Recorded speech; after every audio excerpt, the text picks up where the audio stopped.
Commander Jake Morrison stood on the bridge of the New Horizon, watching the stars through the massive viewing window.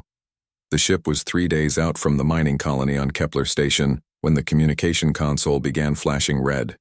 His crew had been looking forward to shore leave after 6 months in deep space. "Commander, we're receiving an incoming transmission," called Lieutenant Bobby Harris from the communication station. His voice carried an edge of concern that made Morrison turn away from the window. "Put it through, Lieutenant." The main screen flickered to life, revealing an alien face unlike anything humanity had ever encountered. The creature's skin was dark purple, almost black, with ridged features that seemed carved from stone. Its eyes glowed a pale yellow, and when it spoke, rows of sharp teeth became visible. "I am Admiral Zex Thara of the Karathian Empire," the alien said. Its voice was deep and carried the weight of absolute authority. "You will listen carefully to what I tell you, for I will say this only once." Morrison felt his stomach drop. First contact with an alien species had always been humanity's dream, but this felt wrong. The alien's posture and tone suggested anything but peaceful intentions. "This sector of space belongs to the Karathian Empire by right of conquest, Admiral," Zex Thara continued. "Your species has contaminated our territory with your presence. You will remove all human colonies, mining operations, and military installations within 30 of your solar days." Dr. Lisa Grant, the ship's xenobiologist, stepped forward. She had dedicated her life to studying the possibility of alien life, but her face now showed only fear. "Commander, we need to record everything. This could be humanity's first contact with a hostile alien civilization." The alien admiral's image seemed to look directly at Morrison through the screen. "Any human presence remaining after the deadline will be considered an act of war against the Karathian Empire. We will respond with complete destruction. Your species will be eliminated entirely to prevent future contamination of our space." Morrison's hands clenched into fists. Humanity had been expanding peacefully for decades, establishing colonies and research stations across dozens of star systems. They had always hoped to find other intelligent life, but never imagined it would come with threats of total annihilation. "We have observed your pathetic attempts at space travel," the Admiral continued. "Your largest warships are smaller than our scout vessels. Your weapons cannot penetrate our shields. You have no hope of military resistance. Submit to our demands or face extinction." The transmission cut off abruptly, leaving the bridge in stunned silence. Morrison stared at the blank screen, trying to process what had just happened. Humanity's worst nightmare had become reality in the span of a few minutes. "Get me Earth. Defense Command immediately," Morrison ordered. "Priority 1 emergency transmission." Lieutenant Harris worked frantically at his console. "Sir, I'm detecting massive energy signatures at the edge of our sensor range. Whatever they're flying, it's huge. The readings suggest ships 10 times larger than anything we've ever built." Dr. Grant pulled up her analysis equipment and began studying the recorded transmission. "Commander, I need to examine every detail of this communication. The implications for humanity are staggering." Within hours, Morrison found himself on a priority video link with General Patrick Collins at Earth Defense Command. The general's weathered face showed the strain of a man who had just received the worst possible news. "Jake, I need you to tell me everything about this transmission," General Collins said. "Our entire species may depend on understanding what we're facing." Morrison replayed the alien message, watching the general's expression grow more grim with each word. When it finished, Collins leaned back in his chair and rubbed his temples. "We've run preliminary scans of our military capabilities," the general said. "The aliens weren't lying about our disadvantage. Our entire fleet consists of 47 ships capable of deep space combat. Early intelligence suggests they have over 200 vessels, each one massively larger than our biggest battleship." Dr. Grant leaned into the communication screen. "General, I've been analyzing the aliens' speech patterns and body language. This species has done this before. They're confident because they've successfully eliminated other civilizations. We're not their first victims." The implications of her words hung in the air like a death sentence. Humanity had always assumed they would eventually encounter alien life, but they had never prepared for a scenario where that life was actively hostile and technologically superior. "Sir, what are our options?" Morrison asked. General Collins was quiet for a long moment. "We're evacuating the outer colonies immediately. All civilian populations are being moved to more secure locations. As for military response, we're exploring every possibility, but the math doesn't look good." That evening, as Morrison walked through the corridors of his ship, he saw the fear in every crew member's face. Word of the alien ultimatum had spread throughout the human colonies. Families were being separated as evacuation ships departed for Earth. Miners and researchers who had spent years building new homes were abandoning everything they had worked for. In his private quarters, Morrison stared out at the stars that had once represented humanity's bright future. Now those same stars might hide the approaching fleet that would end human civilization forever. He thought about his wife and children back on Earth, wondering if he would ever see them again. The communication console in his room suddenly activated, with an incoming message marked as maximum security. Morrison accepted the transmission, expecting another update from Earth Defense Command. Instead, the screen displayed only a set of coordinates pointing to a location on Earth and a single line of text that made his blood run cold. "When darkness comes, remember what sleeps below." The message contained no identification code, no source information, and no explanation. The encryption was unlike anything Morrison had ever seen, suggesting technology far beyond human capabilities. Someone or something wanted humanity to find whatever was buried at those coordinates. As Morrison forwarded the mysterious message to Earth Defense Command, he wondered if humanity's salvation might lie not in the stars above, but in the secrets buried beneath their own planet. The countdown to extinction had begun, and humanity's only hope might be something they had never known existed. The emergency session in the underground bunker beneath Washington felt like humanity's final judgment. President Helen Carter sat at the head of the table, surrounded by representatives from every nation and human colony. The weight of their species' survival pressed down on everyone in the room. "The Carathian fleet has accelerated their timeline," General Collins announced, his voice cutting through the tense silence. "Our deep space monitors show they'll reach Earth in 7 days, not 30. They're no longer waiting for us to evacuate." Dr. Rodriguez appeared on the main screen via satellite link from the Sahara excavation site. Behind her, the ancient chamber glowed with alien technology that humanity was only beginning to understand. "The weapon system is fully operational, but we've discovered something troubling in the architect records." President Carter leaned forward. "What kind of troubling?" "The weapon responds to intent, not just authorization," Rodriguez explained. "It can somehow detect whether we're using it for genuine defense or for conquest. If it senses aggressive intentions, it won't activate."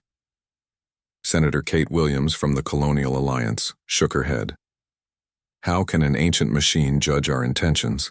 This sounds too dangerous to trust." Before anyone could respond, alarms began blaring throughout the bunker. Communications Officer Paul Davis rushed to his console, his face pale as he read the incoming reports.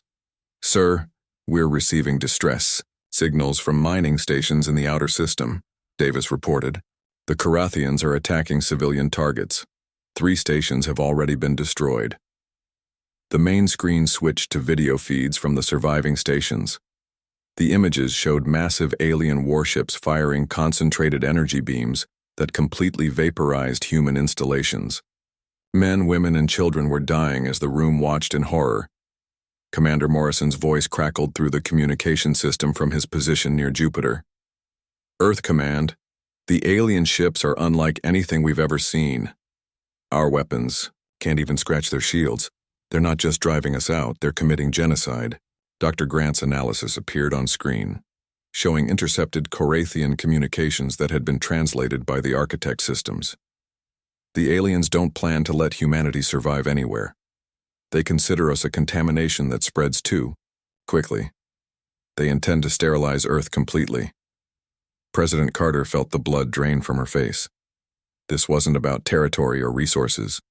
The Carathians wanted to eliminate humanity entirely, treating them like a disease to be cured. "What about our military response?" asked General Martinez, commander of the Pacific Fleet. General Collins pulled up tactical displays showing humanity's pathetic defense capabilities. We have 47 ships capable of deep space combat. Long-range scans show the Carathian fleet has over 200 vessels, each one 10 times larger than our biggest battleship. Captain Steve Palmer, Earth's most experienced battle commander, stepped forward. General, give me 12 ships. I'll take them to the asteroid belt and buy us time. We can't win, but we can show these aliens that humans don't surrender without a fight. The room fell silent as everyone understood what Palmer was volunteering for. It would be a suicide mission, but it might give Earth the precious hours needed to activate the ancient weapon. Dr. Rodriguez continued her report from the desert chamber. I've been studying the architect records about previous activations. This weapon system has been used 3 times in galactic history. Each time, it completely destroyed the attacking force, but it also permanently changed the defending species. Change them how? President Carter asked. The species that used the weapon became the guardians of their region of space. They took responsibility for protecting other developing civilizations from aggressive empires. It's not just a weapon, it's a test of worthiness. Senator Williams stood up, her voice shaking with emotion. We're talking about using technology we don't understand, based on the judgment of aliens who disappeared millions of years ago. What if it destroys us along with our enemies? Lieutenant Colonel Brooks appeared on screen from the chamber, holding a tablet showing power readings. Senator, the weapon is drawing energy from Earth's core. The power levels are stable and all safety systems are functioning. The architects built this to protect us, not harm us. President Carter looked around, the room at the faces of humanity's leaders. Fear, hope, desperation, and determination were all visible in their expressions. Outside, their species was being hunted to extinction by aliens who saw them as nothing more than pests. What about the ethical implications? Asked Dr. Benjamin Hayes, the UN's chief science advisor. Are we prepared to become galactic policemen, to take responsibility for protecting other species? General Collins brought up new intelligence reports. Doctor, we may not have that choice. Our spy drones have intercepted more Carathian communications. They're planning to use Earth as a base for expanding their empire toward the galactic core. If we don't stop them here, they'll use our solar system to launch attacks on dozens of other civilizations. The weight of cosmic responsibility settled on the room like a heavy blanket. Humanity had dreamed of joining a galactic community, but they had never imagined it would happen this way. Captain Palmer's voice came through the speakers as his small fleet prepared to depart. Command, we're heading out to meet the enemy advance force. Whatever you decide about that weapon, decide it fast. We'll hold them as long as we can. President Carter watched the tactical display as Palmer's 12 ships accelerated toward certain death. These brave men and women were buying time with their lives, trusting that their sacrifice would not be in vain. Dr. Rodriguez, if we activate this weapon, what exactly happens to the Carathian fleet? Rodriguez consulted the architect technical manuals. The weapon creates localized gravitational anomalies that tear apart anything caught in them. It's not just destruction. It's complete annihilation on a scale that violates our understanding of physics. The president looked around the room one final time. We have a choice to make. We can evacuate Earth and hope the Carathians allow us to exist as refugees somewhere in space. Or we can activate a weapon that will save us but change us forever. Senator Williams raised her hand. What about negotiation? Have we tried talking to them? General Collins shook his head grimly. Senator, they've been very clear. In their view, the only good human is a dead human. They see us as an infection that must be completely eliminated. Reports continued streaming in from the outer system as Palmer's fleet engaged the Carathian advance force. The brave captain's voice filled the bunker as his ships fought desperately against impossible odds. Earth Command, we've destroyed 3 enemy scouts, but we're taking heavy casualties. These aliens fight like machines. No mercy, no quarter. They want us all dead. President Carter stood up, knowing that the next word she spoke would determine the fate of not just humanity, but potentially countless other species across the galaxy.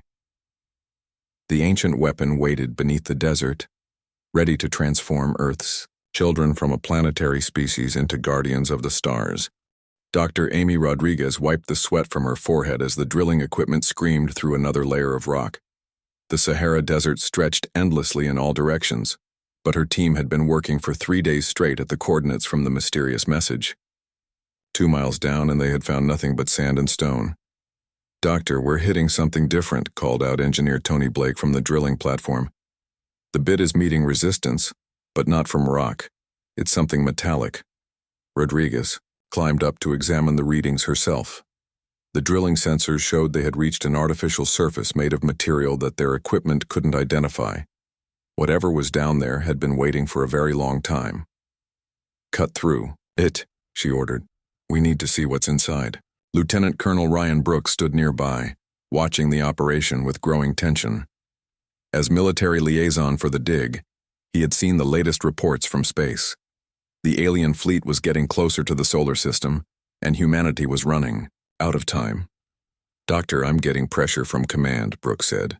"We have 26 days left before the alien deadline. If there's nothing down there, we need to know soon." The drill bit finally broke through the metallic barrier with a sound like tearing metal. The sensors immediately detected a large, empty space below. Rodriguez felt her heart racing as they lowered cameras into the chamber. The images that came back made everyone stop working. The chamber was enormous, easily the size of a football stadium. The walls were covered in symbols that looked like a combination of mathematics and star charts. Most shocking of all, some of the symbols clearly showed human figures standing next to massive mechanical devices. "This is impossible," Rodriguez whispered. "These carvings show humans, but they look millions of years old." Tony Blake set up the rappelling equipment while Rodriguez gathered her archaeological tools. The descent into the chamber took 20 minutes, and when she finally touched the floor, she felt like she was standing in a cathedral built by gods. The chamber was filled with technology that defied understanding. Curved walls displayed holographic star maps that moved and shifted as she watched. The floor was made of the same unknown metal, polished to a mirror finish despite the incredible age of the place. Brooks descended next, his military training helping him spot the defensive nature of the chamber's design. "Doctor, look at these symbols. They're not just decorative. This looks like some kind of control room." Rodriguez photographed everything as quickly as possible. The wall carvings told a story that challenged everything humanity knew about their own history. The images showed early humans being visited by tall, graceful beings with advanced technology. The visitors seemed to be teaching humans and leaving. "Behind gifts. Colonel, you need to see this," Rodriguez called from the center of the chamber. A raised platform held what appeared to be a control console, its surface covered in symbols that seemed to glow with their own light. Brooks approached carefully, his hand instinctively moving to his sidearm, even though he knew it would be useless against whatever had built this place. As soon as his skin made contact with the console, the entire chamber came alive. Holographic displays filled the air around them, showing Earth from space as it had looked millions of years ago. The images moved through time, showing the rise and fall of species, the movement of continents, and most disturbing of all, previous alien invasions that had somehow been defeated.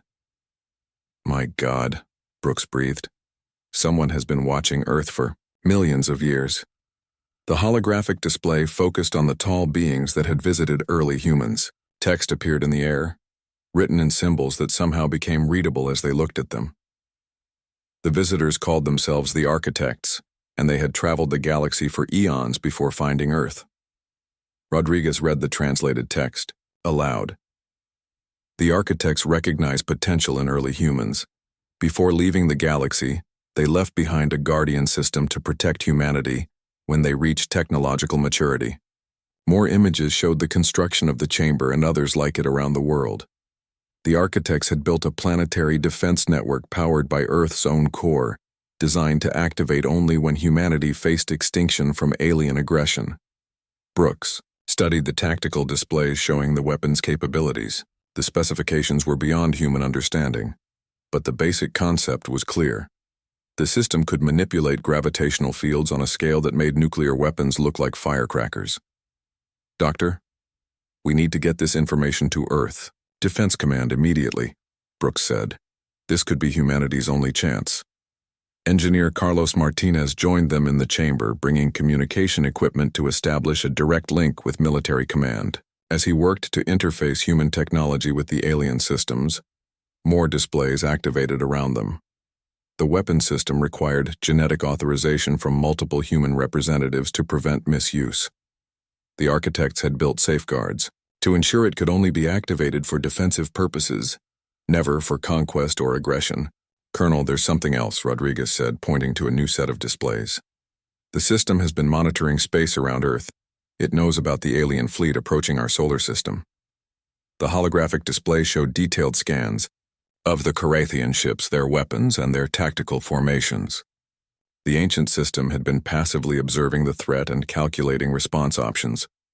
Martinez managed to establish communication with Earth Defense Command, and within minutes, General Collins appeared on their portable screen. His face showed a mixture of hope and disbelief as they explained their discovery. "General, the weapon has been charging for millions of years," Brooks reported. "According to these readings, it's ready to activate, but it needs authorization from human leadership." General Collins studied the images they transmitted. "What are the risks? Could this weapon backfire on us?" Rodriguez consulted the architect records. "The system includes extensive safety protocols. It's designed to protect Earth and humanity, not destroy them. But General, once activated, the process cannot be stopped or reversed." The holographic displays showed simulation after simulation of the weapon engaging hostile alien fleets. In every scenario, the attacking forces were completely eliminated, but the power required was enormous. The weapon would draw energy directly from Earth's molten core. "There's more, General," Martinez added. "The chamber is connecting to other installations around the world. This isn't just one weapon. It's a global defense grid that's been hidden for millions of years." As they spoke, reports began coming in from around the world. Similar chambers were activating in the ocean depths, beneath mountain ranges, and under polar ice caps. The entire planet was part of a weapon system left by an ancient civilization. Brooks watched the tactical displays update with real-time information about the approaching alien fleet. "General, the Carathians will reach the outer solar system in 6 days. If we're going to use this weapon, we need to make the decision soon."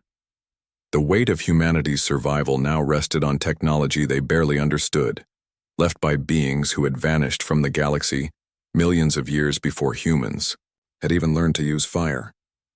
The architects had given humanity a gift of unimaginable power, but using it would forever change their place in the universe.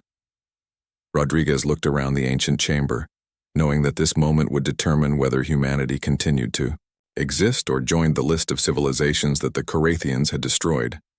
The answer to their survival had been waiting beneath their feet all along. The moment of decision had arrived.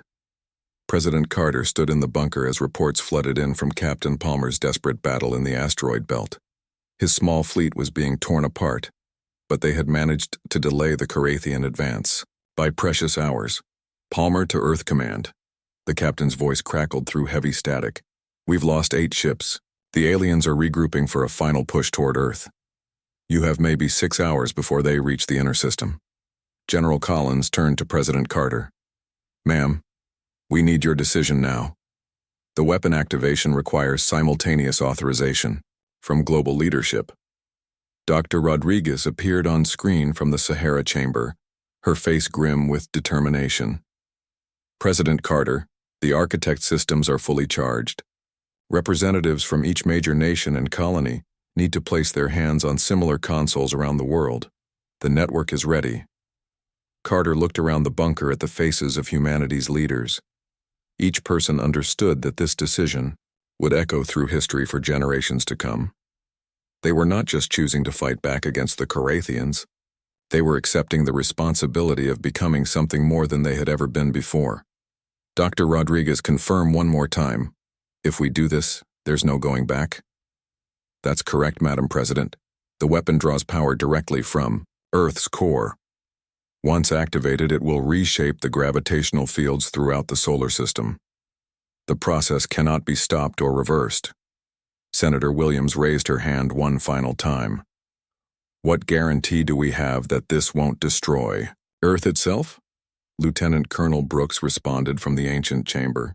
"Senator, I've been studying the architect's safety protocols for hours. They built multiple fail-safes to protect the planet and its population. The weapon is designed to protect life, not destroy it." President Carter felt the weight of 8 billion lives pressing down on her shoulders. Every human who had ever lived, every child who dreamed of reaching the stars, every scientist who wondered about alien life, all of their hopes and fears came down to this single moment. "Captain Palmer, what's your status?" she asked. Palmer's voice was barely audible through the interference. "We're down to 4 ships, but we've taken some of them with us. These Carathians bleed just like anything else. They're not gods. They can be beaten." The tactical displays showed the main Carathian fleet approaching the outer planets. Nearly 200 massive warships moved in perfect formation, their weapons charged and ready to begin the systematic destruction of human civilization. "All representatives, take your positions," President Carter ordered. Around the world, similar scenes played out in underground chambers that had remained hidden for millions of years. In Moscow, Prime Minister Volkov placed his hand on an ancient console beneath the Kremlin. In Beijing, Chairman Chen activated a chamber discovered beneath the Forbidden City. In London, Prime Minister Thompson stood in a room carved from bedrock, beneath Parliament. Dr. Rodriguez guided the global activation process from the primary chamber in the Sahara. "All stations report ready. The weapon network is responding to human genetic markers. The architects really did build this for us." Engineer Martinez monitored the power systems as energy began flowing through conduits buried deep within Earth's crust. Power levels are rising steadily. The gravitational field generators are coming online across all continents. President Carter felt the ancient console warm beneath her palm. Through some technology beyond human understanding, she could sense the other leaders around the world, all connected by the architect network. She could feel their fear, their determination, and their shared commitment to humanity's survival. "Madam President," General Collins called out, "long-range sensors are detecting massive energy buildups around the planet. Whatever this weapon does, it's happening on a scale we've never seen before." The bunker began to vibrate as deep underground machinery awakened after millions of years of slumber. The hum was so low it was felt more than heard, like the heartbeat of the planet itself growing stronger. Captain Palmer's final transmission cut through the growing energy field. "Earth Command, the main Carathian fleet is accelerating toward Earth. They've detected the power buildup and they're coming in fast. Whatever you're doing, do it now." Dr. Rodriguez watched as holographic displays filled the ancient chamber with tactical information. The weapon system was analyzing the approaching alien fleet, calculating optimal targeting solutions, and preparing to demonstrate why the architects had been feared across the galaxy. "All global stations confirm activation," she reported. "The weapon is fully operational and targeting the hostile fleet." President Carter felt a strange sensation through the console, as if the ancient machine was asking for final confirmation. In her mind, she heard a voice that might have been her own thoughts or might have been something far older. The voice spoke without words, asking if humanity was prepared to accept the responsibility that came with this power, to use it only for protection, never for conquest. To become the guardians that the galaxy needed, just as the architects had been millions of years before. Carter looked around the bunker at the faces of humanity's finest leaders and most brilliant minds. These people had brought their species, from caves to the stars, through courage, determination, and the willingness to do what was necessary when faced with extinction. "We accept," she said aloud, knowing that the ancient machine somehow understood. The weapon responded immediately. Energy that had been building for millions of years began flowing through networks of machinery buried throughout Earth's structure. The aurora borealis became visible even at the equator, as electromagnetic fields fluctuated wildly. Engineer Martinez watched his instruments in amazement. "The power output is beyond anything we've ever measured. It's like the planet itself has become a weapon." Above them, the Carathian fleet detected the massive energy discharge and increased their attack speed. Admiral Zexathar's forces launched thousands of missiles and energy beams toward Earth, determined to destroy the planet before whatever was happening could be completed. The alien weapons streaked through space toward their target, but they would arrive too late. The architect weapon was fully active now, and space-time itself began to bend around Earth as gravitational fields stronger than those around black holes formed throughout the solar system. Lieutenant Colonel Brooks watched the tactical displays in wonder as the ancient weapon prepared to demonstrate the true meaning of defensive power. "My God," he whispered, "no wonder the architects ruled the galaxy. This isn't just a weapon, it's a force of nature." The moment of humanity's greatest test had arrived. In minutes, they would discover whether the faith they had placed in ancient, alien technology would save them or destroy them. The countdown to either salvation or annihilation had reached 0. The ancient weapon unleashed its full power across the solar system. Space itself twisted and bent as gravitational fields stronger than black holes formed around the approaching Carathian fleet. Admiral Zexathara's massive warships, which had seemed unstoppable moments before, suddenly found themselves trapped in forces beyond their understanding. Commander Morrison watched from his damaged ship as reality warped around the alien vessels. The Carathian fleet stretched and compressed, like images in a funhouse mirror as gravitational waves moved faster than light itself. Ships that had terrorized dozens of civilizations were being torn apart atom by atom. "Earth Command, this is Morrison," he transmitted in amazement. "The alien fleet is being destroyed. I've never seen anything like this. The laws of physics don't seem to apply anymore." In the bunker beneath Washington, President Carter felt the ancient weapon working through the console beneath her hands. The machine was not just destroying the enemy fleet, it was unmaking them completely, erasing their existence from space-time itself. Admiral Zexathara's flagship tried desperately to escape, but the gravitational field extended throughout the entire solar system. His final transmission was a mixture of terror and disbelief as his vessel was compressed into a point smaller than an atom. "Impossible," the alien admiral screamed across the communication channels. "No species possesses such power. What are you?" Dr. Rodriguez watched from the Sahara chamber as the weapon's sensors tracked every alien ship. The architect technology was precise and ruthless. Not a single Carathian vessel would survive to threaten humanity or any other species ever again. "The weapon is performing exactly as designed," she reported to the global leadership. "Complete elimination of the hostile force with 0 damage to human installations or personnel." The gravitational anomalies lasted exactly 47 minutes before gradually fading away. When space returned to normal, the Carathian Empire's most powerful fleet had been reduced to scattered particles drifting in the void. 200 massive warships and their crews had been completely annihilated. Captain Palmer's remaining ship searched the debris field for any sign of survivors. "Earth Command, there's nothing left. Whatever that weapon did, it was thorough. The threat has been eliminated." As the immediate danger passed, the ancient chamber in the Sahara activated one final sequence. A new holographic message appeared, this one directly from the architects themselves. The image showed one of the tall, graceful beings that had visited Earth millions of years ago. "If you are seeing this message, your species has passed the first test," the architect said. "You have used our gift for protection rather than conquest. You have proven worthy of the responsibility we now pass to you." Dr. Rodriguez translated the continuing message for the global audience.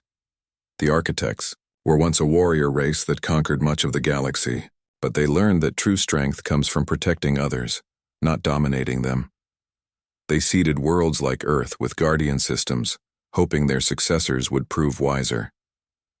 The holographic architect continued speaking, its words carrying the weight of cosmic history. "Other threats will come. The galaxy contains many species that view expansion through conquest as natural law. You must be ready to protect not just yourselves, but other developing civilizations." President Carter felt a chill as the implications became clear. Humanity had not just survived an alien invasion. They had inherited the role of galactic guardians, with all the responsibilities that entailed. Engineer Martinez detected new signals arriving from across the galaxy. "Ma'am, we're receiving communications from dozens of star systems. Word of the Carathian fleet's destruction is spreading." The communication screens filled with transmissions from alien species that humanity had never known existed. Some offered alliances, and friendship. Others requested protection from aggressive neighbors. A few issued warnings about even greater threats lurking in the galactic core. Commander Morrison led the surviving human ships in collecting data from the destroyed Carathian vessels. The technology they recovered would advance human science by centuries, but more importantly, it contained intelligence about other hostile civilizations. Earth Command. The Carathian databases contain information about dozens of aggressive species, Morrison reported. The galaxy is more dangerous than we ever imagined, but it's also full of peaceful civilizations that need protection. Dr. Rodriguez began downloading the complete architect database from the ancient chamber. Millions of years of galactic history, advanced technology, and tactical knowledge were now available to humanity. But with that knowledge came the sobering understanding of how vast and dangerous the universe truly was. President Carter addressed the United Nations and colonial representatives in a broadcast that reached every human settlement. Today, humanity survived its first test as a spacefaring civilization, but our real challenge is just beginning. We have been chosen to carry on the legacy of an ancient race that understood the true meaning of strength. The president's words echoed around the world as construction crews began working on massive space stations around Earth. Using both human engineering and architect principles, humanity started building the infrastructure needed for their new role as galactic guardians. Senator Williams, who had opposed using the weapon, now stood beside President Carter as they watched the construction begin. "Madam President, are we ready for this responsibility?" Carter looked up at the stars that no longer seemed distant and cold. "Senator, we may not be ready, but we're the ones who have been chosen. The architects waited millions of years for a species worthy of their trust. We cannot let them down." The final scene played out in the sealed chamber beneath the Sahara. Dr. Rodriguez carefully preserved the architect technology, while Lieutenant Colonel Brooks established permanent security around the site. This place would become humanity's most important strategic asset. As Rodriguez prepared to leave the chamber, one last message appeared on the ancient displays. It was a star chart showing the locations of other architect installations scattered across the galaxy. Each one contained technology and knowledge that would help humanity fulfill their new role. "Colonel, look at this," Rodriguez said, pointing to the star chart. "The architects left us more than just Earth's defense system. There are guardian installations on dozens of worlds, all waiting for us to find them." Brooks studied the map of galactic civilization that the architects had protected for millions of years. "Doctor, it looks like humanity's real adventure is just beginning." In orbit around Earth, the first Guardian stations came online, bristling with weapons based on architect technology. Human crews trained on equipment that could protect entire star systems from hostile invasion. The species that had once struggled to leave their own planet, now prepared to defend others across the galaxy. Commander Morrison stood on the bridge of his repaired ship, watching the new installations take shape. His crew had volunteered to explore the architect sites marked on the star charts, knowing they would be the first humans to venture into the deepest regions of space. "Navigation, set course for the first architect installation," Morrison ordered. "It's time to see what else our predecessors left for us to find." As his ship disappeared into hyperspace, Earth continued its transformation from a single world into the center of a new galactic civilization. Humanity had answered the call to become something greater than they had ever imagined possible. The galaxy would never be the same.